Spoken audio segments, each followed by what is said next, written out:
first say thank you, Mom and Dad.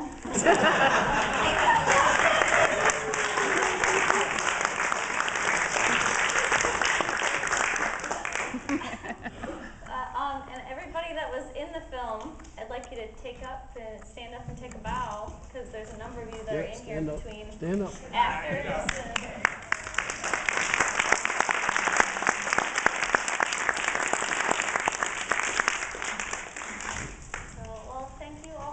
If you guys have any questions, I'm here to answer anything. Did you pass your thesis? Did I pass? I actually graduated top of my class.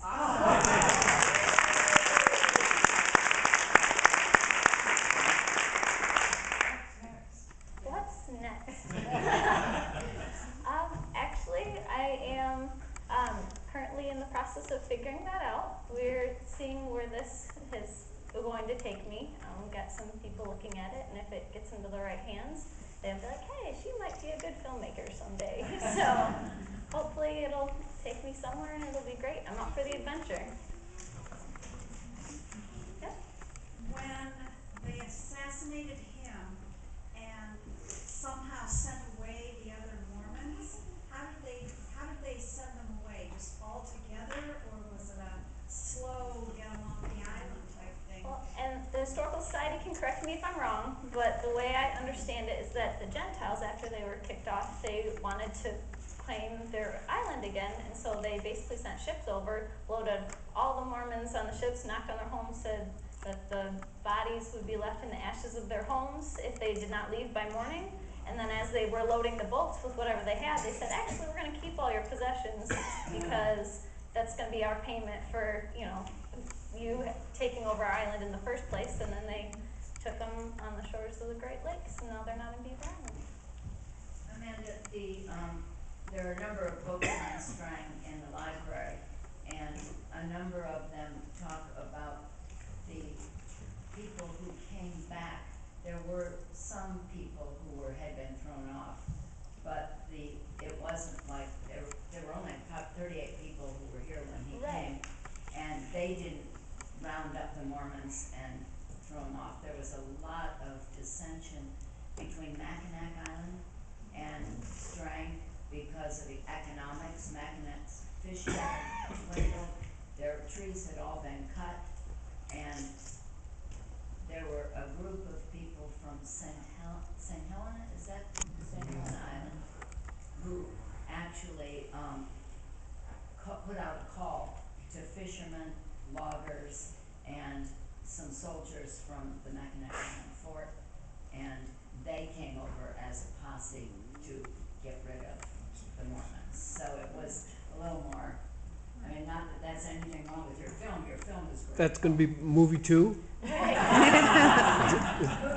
is that it wasn't all the Irish on Beaver Island who threw off the Mormons. It was a group of people who were economically disenfranchised, dissatisfied, and really wanted to get rid of this competition.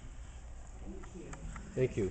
I understand that they also destroyed the Mormon houses, and about the only thing they spared was the print shop. And we're very lucky about that, with that. Some of them, but many were left. I have a question. In the making of the film, I love the fact that you dramatized with actors, but they didn't speak, which I thought was a good choice, but I'm curious how you think about that choice. Well, not to be critical of my actors, but most of them are friends and family, and they've never had any formal acting or anything like that, and I knew that the people that had joined into my crew had the look that I wanted, and there was essentially no point in them talking because what they were saying wasn't necessarily, it was going to add more to the film than what could be explained. So in 20 minutes, that's such a short amount of time to incorporate everything, and actually when I had a lot more planned out, because there's so much more to this story, it was an hour and a half long, and that was just like, oh no, that's going to be way too much to cover, for a senior thesis and a small budget, and for what I could do at this time. So it was just a lot of downsizing, and then it was just I think a smart choice on my part, just to keep it simple, but it also looks more dramatic that way. So. Where is Strang buried where he died? No, he's buried in Wisconsin, Oh, in Wisconsin. so, yep. Well, I guess that's where he died then. That's right. By his mom and dad's property, I think he was Yeah. buried. Yeah, That's what the board He was said. buried in Borgie, and then, the grave got lost, and somebody ultimately found it, some relatives, and moved it to a cemetery in Burlington, Wisconsin, so that's where he is now. And the reason I know so much is a plug for the Historical Society.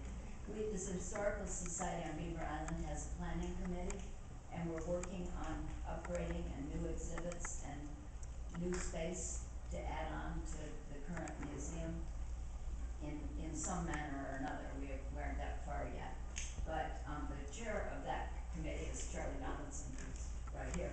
And I'm on the committee, and I took on the job of researching Strang. Other people are researching other areas, and there are a number of board members here today, as well as Bill Cashman, the executive director, who's also on the committee. So we've been narrowing in on some of these topics, and you did a great job of picking and choosing, because it's a huge story. thank you very much. So, yes. In response partly to the woman sitting next to me, I was one of the actors, and she filmed a lot.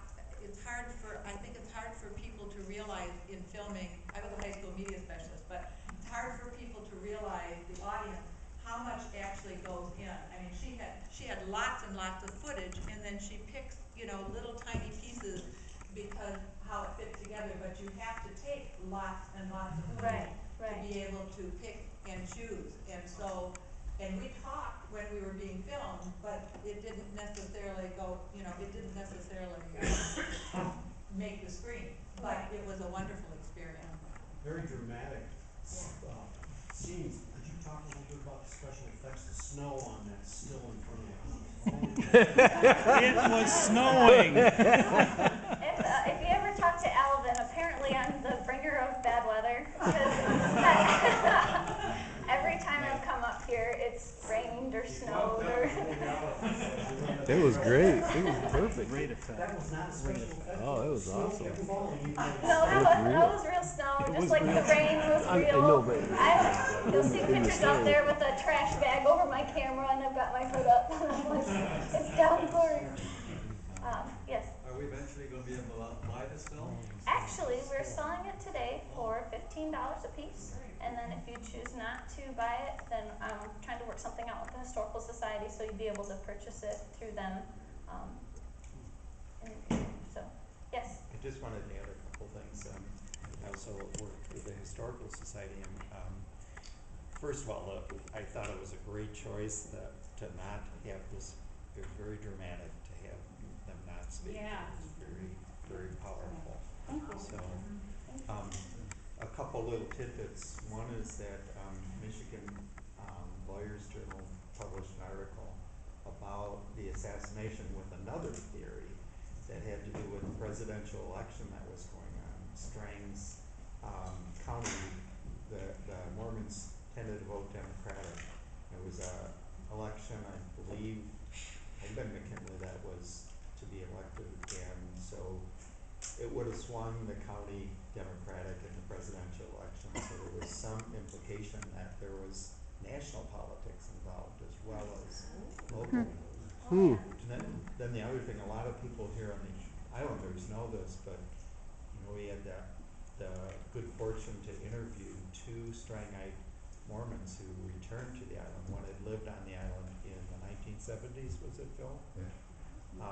Raised her daughter here, and they returned. This is their holy land. This is their Jerusalem.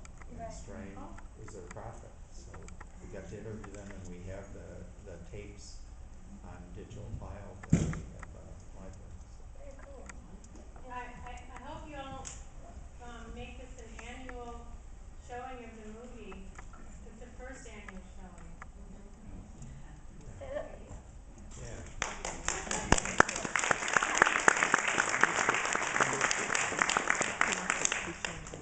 Just one more question?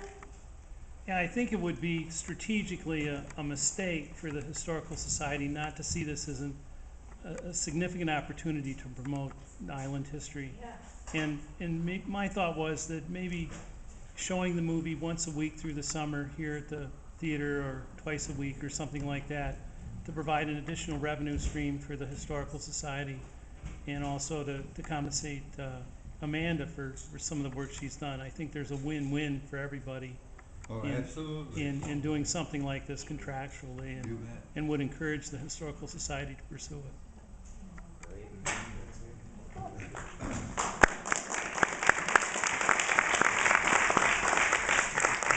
Amanda, we still want you to do Protar. I tell my uncle to start working on his beard. Thank you all again for coming. We'll be out in the lobby. Can you so sign mine? Can you sign my tape? we can Can you sign sign mine? copies. So we'll All right, run out I'll there. meet you up there. You can purchase them for $15.